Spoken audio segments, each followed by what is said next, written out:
This is going to be a talk on justice for all, meaning all beings on the entire planet and the whole universe. No exceptions at all. The basis of the concept that I'll be talking about and exploring in many different ways is called speciesism. And as it says here, it's the belief that the human species is superior to all others. That's the first part.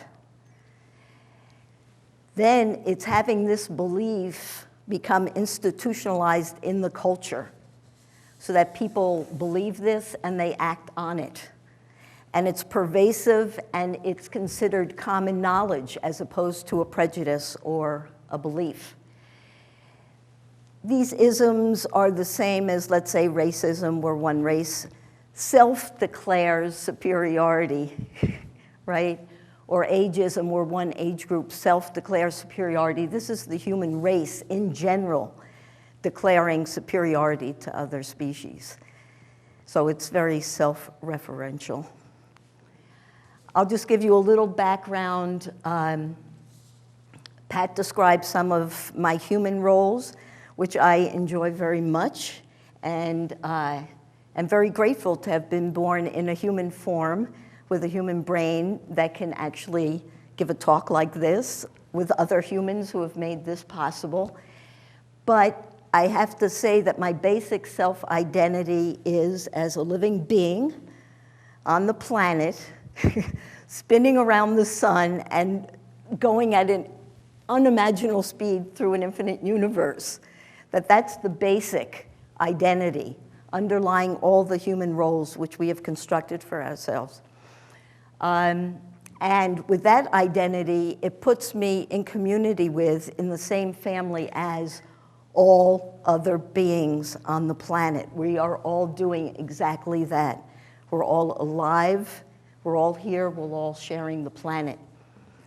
When I was a child, this is not my self-portrait, but it could be. There were beagles living next door to me in a suburb in New Jersey, and they were kept in an enclosed area and let out to hunt, a few times a year.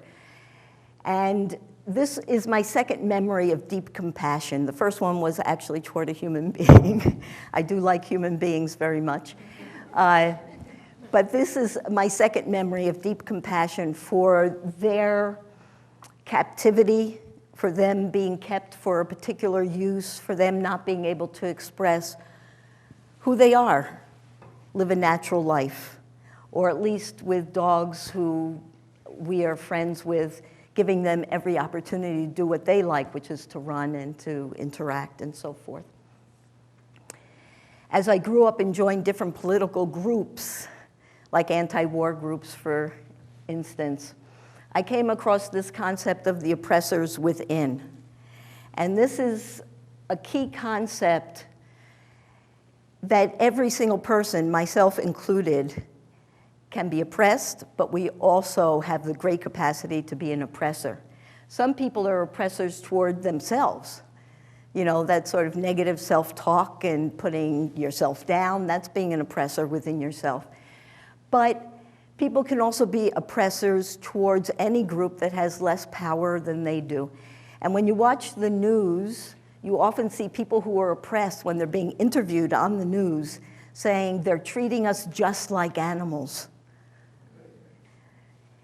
Where did they get that idea from? They themselves probably have treated other animals, quote unquote, just like animals, those who are beneath them in the power hierarchy. So I think that this is the concept that it's very important for me to keep in my own consciousness as I go through my life. And it's something that I bring up quite often because I think it's important. The human species, in being speciesist, more or less, is being an oppressor towards just about every other being on the planet. So this is a talk, Justice for All, human beings, every single human being, animals. In Buddhism, you know, a lot of the prayers are for things that are so large you cannot see them, and for things that are so small that you cannot see them. In the middle here are some bacteria. And so, as I said, it's every single life form that will be included in this talk. And it's not only animals, but also trees, the air, the water, plants, and the earth herself. That there can be no exceptions. Okay. In other cultures, in some indigenous cultures, there's the concept we are all relations. All of us in this room share some genes. Together, we are all relations. And in some Native American thought, everything on the planet is also relations. The earth, the animals, we're all interconnected. In our culture, we're beginning to come to this understanding through genetics. Because as researchers are decoding DNA, they're finding that, in fact, we are all relatives, including every single thing on the planet. So, for example, here are some percentages in the middle here. These are the percentages of genes that we share with these beings. So the fruit fly up there, does anyone have a guess of what percentage of genes we share with the fruit fly? 36%. This is a roundworm, everybody's favorite. How many genes we share with roundworms? 21%.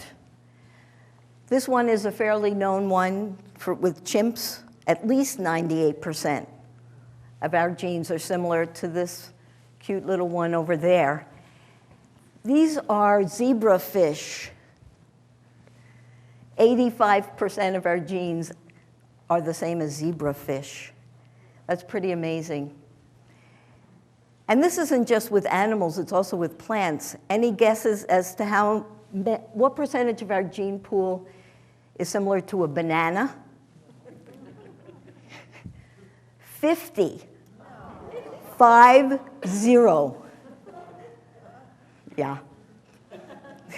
So we're all related. When you sit down to eat, you're related to everything on your plate. Okay, so this is the bottom line that I was talking about before, that all beings tremble before violence, all fear death, and all love life. That this is the commonality that we have. And I have some videos that are embedded into this talk, and so we're going to go to a video that demonstrates this. I just want to tell people, you know, some people don't like going to animal rights talks or anything because they're afraid they're going to be traumatized by things that everybody knows exist. This is not a presentation like that. So you can relax. I'm not going to like throw some like horrible thing at you. This is more of a thought-provoking, heart-opening, shared experience. I'm Gershon Cohen, co-founder with Michael Fishback of Earth Island Institute's Great Whale Conservancy. Michael spends 2 months in the Sea of Cortez every winter, photographing blue, finback, and humpback whales to help track these magnificent animals across our oceans while observing their complex behaviors in the wild. On Valentine's Day in 2011, Michael, his family, and a few friends were presented with a rare opportunity, a chance to save the life of a humpback whale.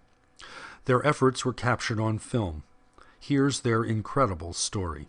Yeah, you definitely want to video as much of this as you can. Because I am. is, you know, we need to use this to help with animals.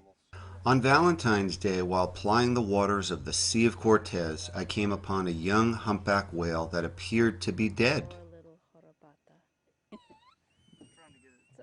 We floated next to the whale for several minutes, but we saw no signs of life.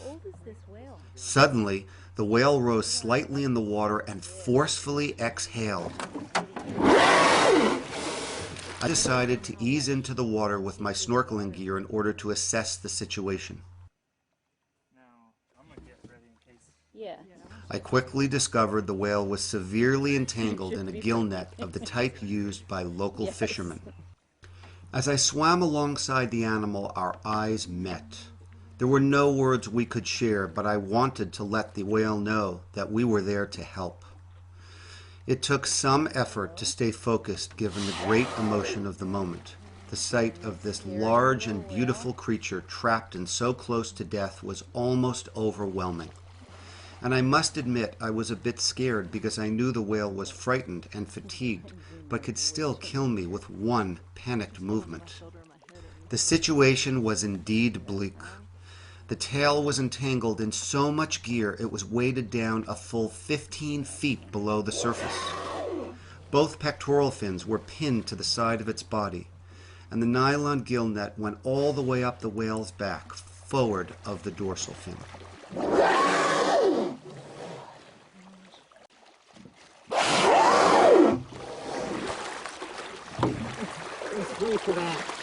Freak it out. I got his dorsal fin free. That's it. His pack and his flukes are screwed. I made a bit of headway, but it seemed too great a task, so I went back aboard to radio for help. We were told that perhaps in an hour someone else would arrive, and we all knew that by then it might be too late. While I was working around the pectoral fin, my boatmates George and Wero had managed to get some of the net pulled over the side of our ponga. I came back aboard and we pulled and cut the net as fast as we could. We were maneuvering the boat into proper position with a paddle and only had one small knife, but after great effort managed to free one of the pectoral fins.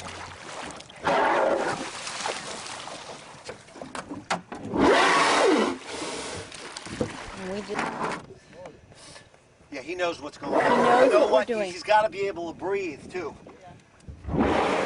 Oh no, she's right here. Right on both sides. I'm going to paddle again. I'm going to paddle this around.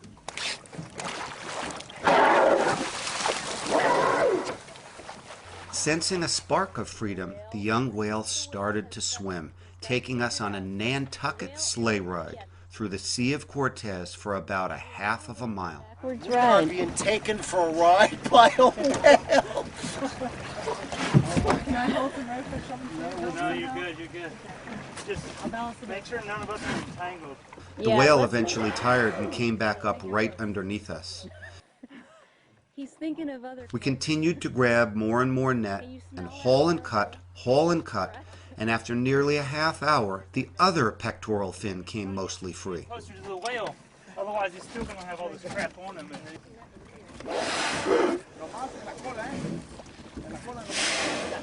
And when the whale tired, we began cutting the net off the powerful tail fluke.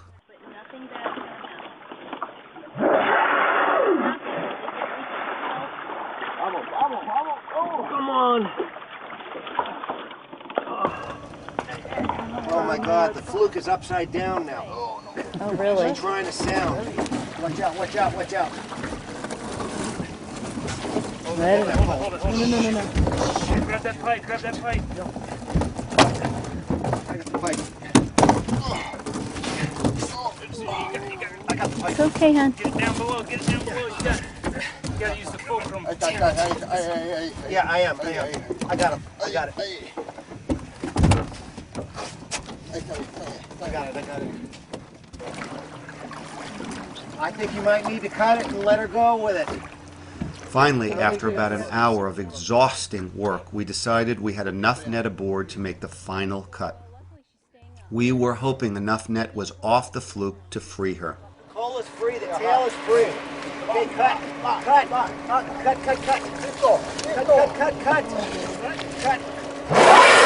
Keep going. Come on, keep going. Oh, it's so close.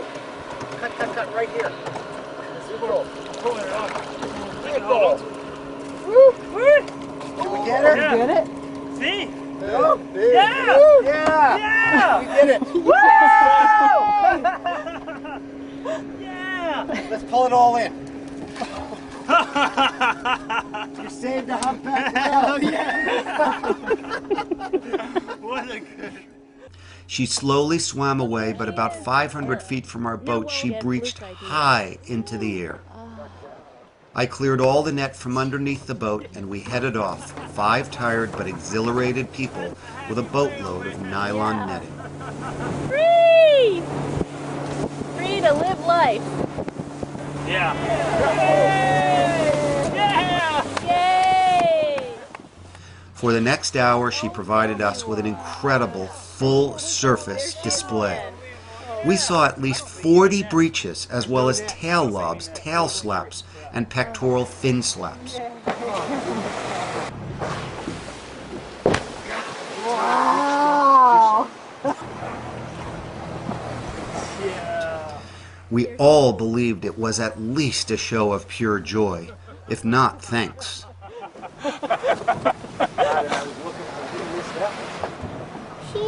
Mommy, I know what she's doing. What is she doing, hon? She's showing us that she's all free. Yeah. I think she's showing us a thank you dance. I think so, Galen. We followed her for about 4 miles over the next hour and said goodbye. Needless to say, we were all proud and thrilled that we saved this fantastic young life. It was an incredible experience that none of us will ever forget. Okay, I got a little bit of an ID. Did you here. get a little ID? Okay, now we're gonna get a breach. We're Michael, I'm on a movie. So just going back to this, I think you could see the love of life there. And I would just like to connect a concept here. Let's say there's a fly, not a whale, but a fly that, you know, people consider to be annoying or whatever, pesky and little and not cute and not majestic or whatever. And these flies are bothering. Most people will just take a fly swatter and kill that fly. I think that's pretty common. Not remembering this, that fly wants to live as much as we do. And the reason I think this is important is that we have a human capacity for great compassion, for love, for cruelty, and also for indifference. We have that capacity. And if we have that capacity toward any living being, including the ones that we find annoying, such as flies, we are cultivating that capacity within ourselves.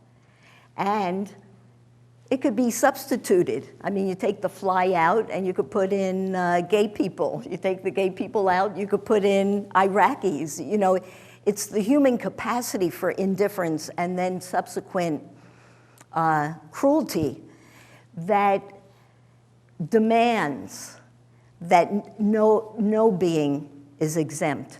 And there is a little story with the Buddha where a monk was, you know, meditating for years and then went to the Buddha and said, I have to make a confession. I still think I'm the center of the universe.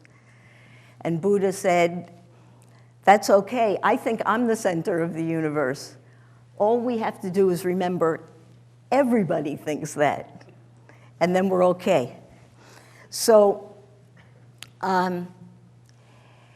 in school, we're going to go through some historical figures.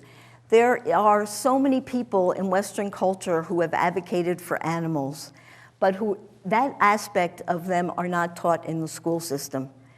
The school system tends to divide the heart from the mind and becomes very analytic, and a lot of this other stuff that has to do with compassion, as well as treating those with less power, sort of like gets thrown to the side.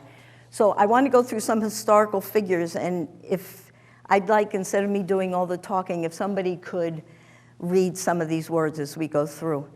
So any volunteers for one person per slide? The animals of the world exist for their own reasons. They were not made for humans, any more than black people were made for whites or women created for men. I am in favor of animal rights as well as human rights. That is the way of a whole human being. The love for all living creatures is the most noble attribute of man. If a man aspires towards a righteous life, his first act of abstinence is from injury to animals. The greatness of a nation and its moral progress can be judged by the way its animals are treated. I ask people why they have deer heads on their walls. They always say because it's such a beautiful animal. There you go. I think my mother is talking when I have photographs. No difference between a cat or a man.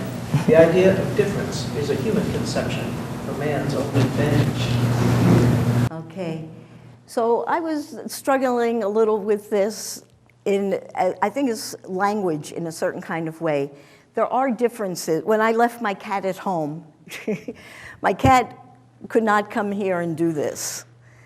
And when my cat, leaps backwards and does a somersault and lands on her feet, I cannot do that. There are differences, but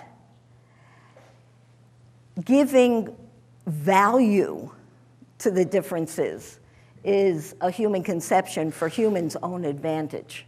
To say what I can do is better than what this other animal can do affords me great benefit and not too much benefit for the animal. This is what it ends up being, right? If you have a human conception of superiority, you end up, it's all about me. Or in this case, it's all about us, the human race, right? The earth is ours, the water's ours, the land's ours, the air's ours, the animals are ours. Everything is for me because I have the power and I have that sense of entitlement that comes with a sense of superiority. Now this, I don't know how many religious people are in the audience, but I think this is very important because at this point came a great divergence from thinking the sacred was in trees, in the earth, in animals, to taking the sacredness and sort of like catapulting it out of the earth itself into some conceptual place, heaven or whatever that is. And this, God said, let us make man in our image, after our likeness, and no one's explained the hour, though it's supposedly male and female, and let them have dominion over the fish of the sea, fowl of the air, cattle, all the earth, every creeping thing that creepeth upon the earth. This does a number of things. It takes God out of the world, and we're now God on the planet. We've taken that position because we are made in God's likeness, but dogs aren't, whales aren't, lions aren't, worms aren't. So we're the favored ones, and we have given, if you believe a person wrote this, we have given ourselves godlike powers and power over everyone else. Dominion supposedly was supposed to be the word stewardship, but in fact, the other beings on the earth do not need our stewardship. If anything, they need us to leave them alone. That would be the best thing the human beings could do, is just leave them alone. At best, help them out. But when this happened, the sacred removed from our plane of reality, us being self-declared as God and everyone else as less than, a lot of trouble started, in my humble opinion. It led to a society with a great division between human beings and the rest of creation, a great divide. So people didn't interact with animals really, or see them or know them. Descartes, who's still taught as a standard philosopher in many universities, called the father of modern philosophy, was a brilliant mathematician, but as far as knowing anything about animals, he knew nothing. However, and these are his ideas, purely physical, no mental or spiritual capacities, They can't reason, think, feel pain or suffering. They're machines with no consciousness. This formed the basis of Western society for hundreds of years.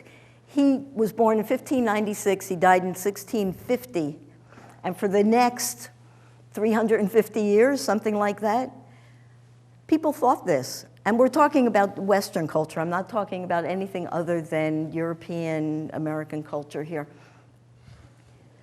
If this is true, they're purely physical, they can't feel pain, they have no consciousness. This led to factory farming, research on animals, using them for entertainment, killing them whenever you want, doing whatever you want to them.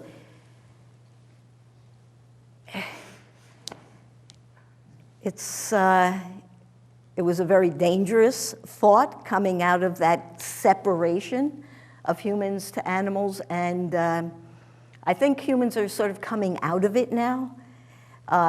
There's so much, when I first got into animal rights, we were considered completely insane. You know, this was like some fringe, crazy people who were talking about justice for all. Now I think it's more in the mainstream. But this is how far you had to come. People are studying this in school, were studying this in school. They were not studying the quotes that everybody read before. So let's see if animals, in fact, have no memory and no feeling.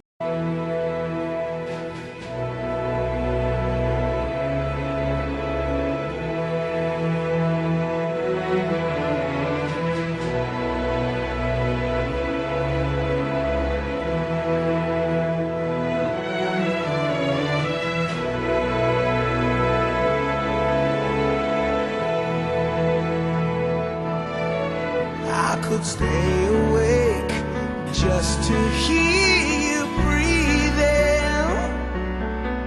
Watch you smile while you are sleeping, while you're far away and dreaming. I could spend my life in this sweet surrender.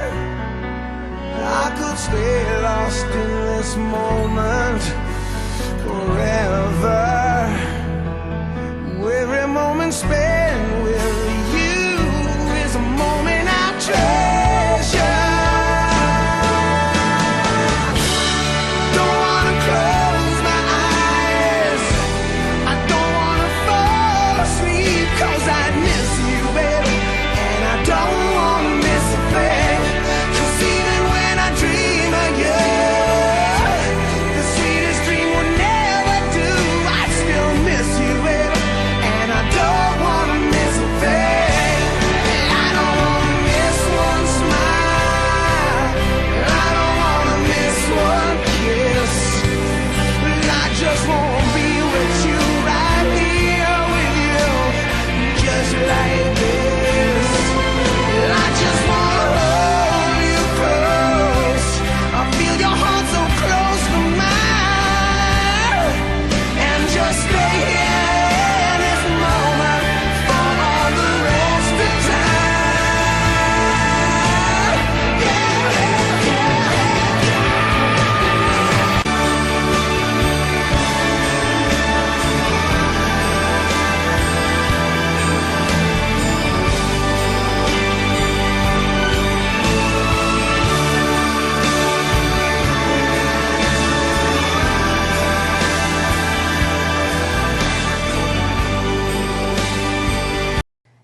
So animals have memory. Almost all of them have memory. I would think all of them do have memory. I can't see how any being can exist in the world without learning and having memory. Feelings, problem solving. You could, you know, the BBC shows dung beetles trying to figure out how to move the little ball of dung that gets caught on a thorn, strategizes what angle, keeps at it, figures it out. Empathize with other beings. They have families. It isn't like they're just there. They have parents, they have children, they have relationships, they have everything that we have relate to other species. I think probably most people have seen those stories of interspecies relationships. They can communicate, not in this form. It could be chemical, it could be physically, it could be, they're even figuring out now that trees communicate through a network, underground network of fungi and different organisms and root systems, so that there could be a consciousness in a forest, for example. They have friends. You just have to watch the squirrels in your backyard. They have their little pals and have fun. They have all of these capacities that people know. Now we know them through technology, and as I said, all of these nature shows on television are bringing us in closer contact. But the culture itself doesn't really want us to know this. Or let's say the corporate culture doesn't want us to know this. And one could guess why. I just want to tell a little story before we get to the why. Have you heard about the elephants during the tsunami in Thailand? That they were able to sense that a tsunami was coming.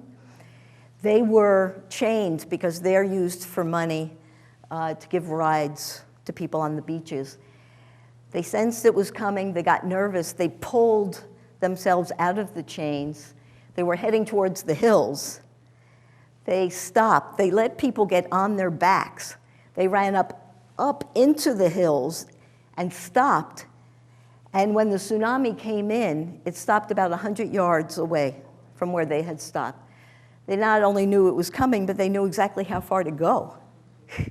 And they were willing to stop and to have people ride with them up there.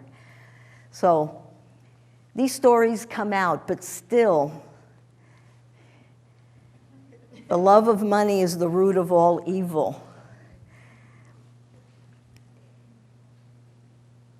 There are billions, tens of billions of dollars made every year through the exploitation of animals. It's a huge, huge, huge business, whether it's factory farming, research, and this is where the educational model gets a little tricky, because a lot of $16 billion a year are given by the government to people like at Harvard and Stanford to experiment on animals. It's a huge business. It's a huge business for academics, in entertainment, and all the rest. And it's been shown for animal research, for medicine, is really not good. If you did it with people who had the problems, like people with AIDS, that was one of the quickest solutions to a medical problem, because people with AIDS said, don't go the usual route of 7 years of trying things on animals. We don't have the time. Try it on us. And within a few years, they started getting things that were quite effective. We don't go to veterinarians, right? We don't take the medicine we give our animals. We go to doctors. There's very little correlation, but it's a huge, huge business. So to keep these kinds of businesses going, and these are just some of the areas, you know, I wanted to put all these words here just to show the circular and endless quality of this. Killing wildlife by the millions to protect the domestic animals, which the humans are going to kill anyway for food, supporting gun and hunting industries. Then you kill billions of domestic animals. Factory farms make tons of money, get huge government subsidies. Then millions of human people die because the World Health Organization said the overconsumption of meat is the major contributor to cancer and other human diseases. So then billions are spent in the healthcare industry, and then millions of animals are killed in medical research, which is pretty irrelevant to human beings. And then millions of humans die because they're not getting the food they could get if the food that was given to the animals to produce 1 pound of meat had actually been given to the people. So you have to ask yourself, what is all this enormous killing about? And it comes down to money and power, as usual, which is what happens with human justice causes. To perpetuate, to allow this to go on, language is a big, big deal. It. A lot of people call animals it. The expression in English, a mother hen, is because hens are such good mothers, right? They'll do almost anything to protect their children. The wings are meant to protect their children, not to be on a barbecue plate while somebody watches football. But if you call this chicken an it, you know, these animals have no more rights than the chair you're sitting on. None, but they're sentient, feeling, thinking beings. Cows were the only species that takes the children, the babies of another species, to drink the mother's milk. And those babies are either become dairy cows or they're killed for suede or meat. So could you imagine if another species came, a human mother gave birth, another species came in, took the baby, ran off with it, and then drank a human mother's milk? I mean, it's like unbelievable. But you can do a lot of things if you think that someone isn't it. Euphemisms in the language, sport hunting. You just go out and you kill. Well, if you did that with a person, it would be called cold-blooded murder. But we're in charge of the language. So we could call it sport hunting. If the animals were in charge of the language, they'd probably call it cold-blooded murder, since that is actually what it is. And this other thing, you always hear they're acting just like an animal. This is always when a human being is doing something really bad. This is the only time, you know, they take on the attributes of an animal. But they're not acting like an animal. Animals don't act like we do. They aren't cruel the way we can be. Just substituting that, wow, that person's acting like a cruel, violent human being, would do a lot to clarify what's going on. Euphemisms, people don't sit down and say, I'm eating a sliced pig, right, for breakfast. The sliced pig tastes delicious. So they're like, we have these other words, for the most part, for animals that we eat.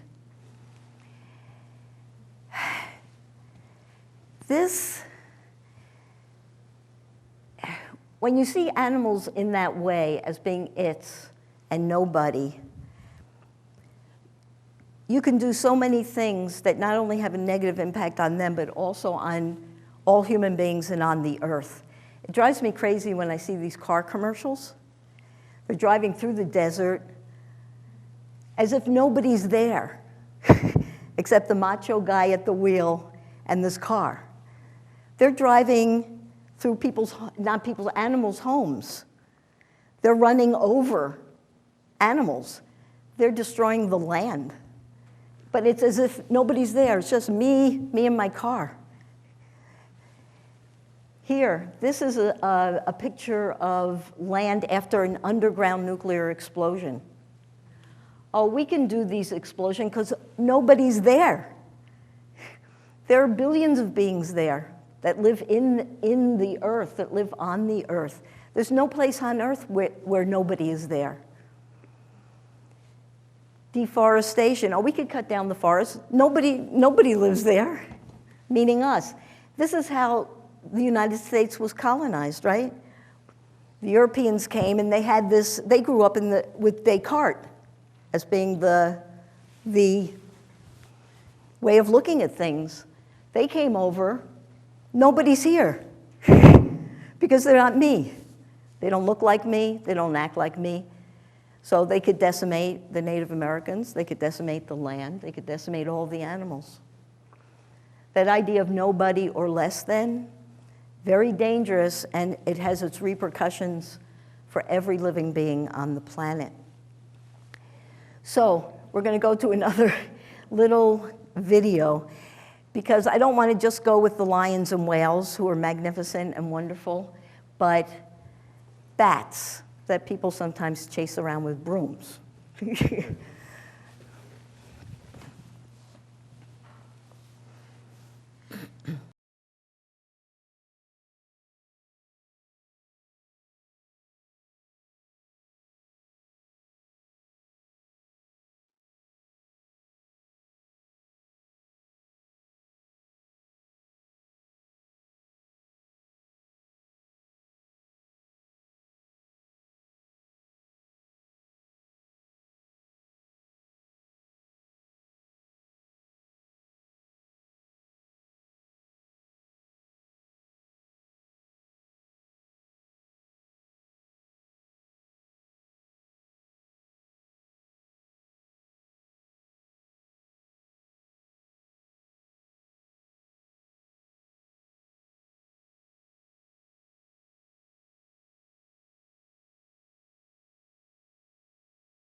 So I think also part of this is human beings really are capable of enormous kindness and compassion. Well, almost all people, if they see someone, whether it's human or an animal, suffering, want to help and do help. You know, so we could very much celebrate this capacity that we have as human beings. You know, someone could have been indifferent to this bat, the bat would have curled up and died. But there are a lot of people who have great compassion when they see those with less power or in situations in which they need help. And to be able to cultivate that in the animal world and with other people, it just seems like what could be better. So a number of animal rights groups got together and came up with this Declaration of the Rights of Animals. When women first made their Declaration of Rights up in Seneca Falls, everyone thought, oh man, this is ridiculous, you know, and they were laughed and ridiculed for quite a number of years. Same, you know, here, to a degree, the Declaration of the Rights of Animals. But would anybody be willing to read some of this? Whereas it is self-evident that we share the earth with other creatures, great and small, that many of these animals experience pleasure and pain. But these animals deserve our just treatment, and what these animals are unable to speak for themselves, we do therefore declare that these animals have the right to live free from human exploitation, whether in the name of science or sport, exhibition or service, food or fashion, have the right to live in harmony with their nature rather than according to human desires, and have the right to live on a healthy planet.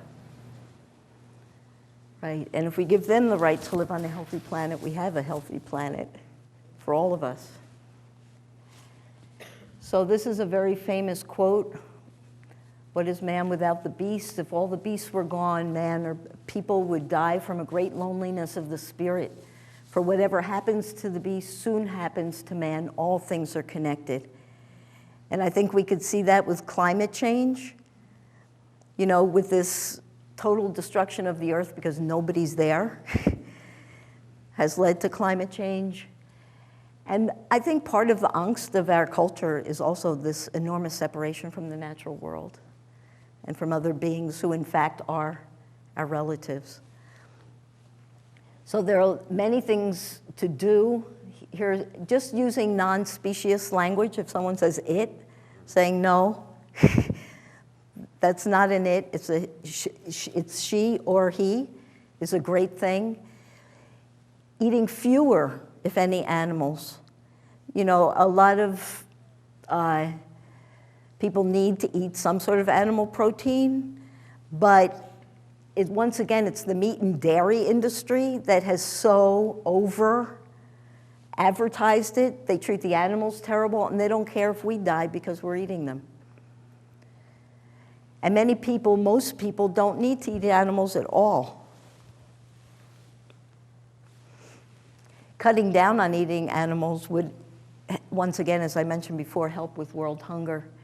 Every day we have choices that can be animal friendly.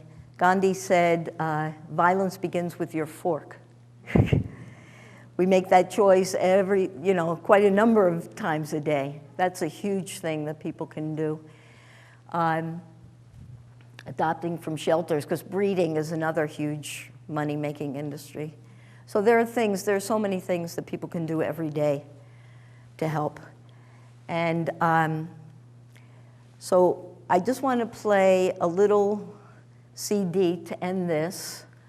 And then we'll stop and people can say how they feel or think and have a discussion.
So that's it.